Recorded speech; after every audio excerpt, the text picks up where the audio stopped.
Magandang tanghali, Ber. Oh, biyahe ka pa? Biyahe ka pa? Hindi na. Biyahe ko po. Oh, saan ka ngayon? Bali papunta pa ng Rituba. Arituba, layo pala. Trabaho? Ako sa Bambo. Sige, Ber, anin ko lang. Tapusin lang natin yung problema para mapasalamatan ko na ng buong-buo yung DO exam. Ano ba nangyari dito sa rep? Kasi kahapon, di ba, uusap tayo, sabi, papalitan dahil kinuha na yung ref. Ano na nangyari? Napalitan na? Bago na? Punta sir, bago na po. Bago na, bago na. Bago na po. Oh, nasubukan mo na rin yung bago na yan. Baka mamaya hindi pa lumalamig. Natesting na namin sir yun. Lomig naman. Oo. Sir, baka namin sir. Oh, nung inobserbahan mo, matigas na yung ice candy mo, okay na, matigas na. Matigas na po. Okay, very good. At least okay na, ayos na yung problema mo. Okay na po. Hindi ka na masisiraan na dapat yung salad wala eh. Hindi ka pa makagawa ng salad sa ngayon, ano? Sa biyahe ka eh. Kaya po, napunta sa trabaho. Trabaho mo na. Ito, pinapakita ko yung ice candy mo. Matigas na talaga, solid na ito. Ayos na ito, wala nang sira yung rep mo. Sana po.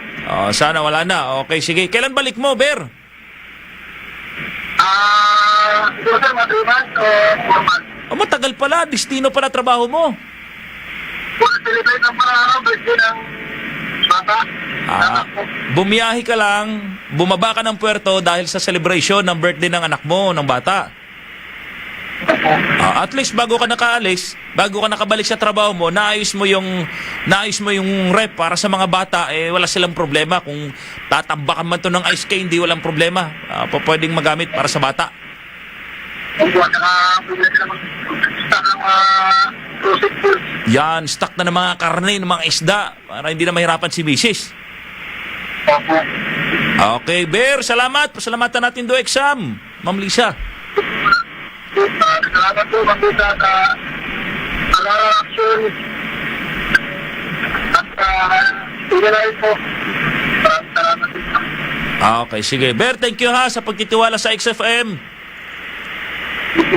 Maraming salamat po. Sige, tawag lang kung ano man, magka-problema man na tingin mo makatulong yung serbisyong katropa, dito lang kami, dito lang ako.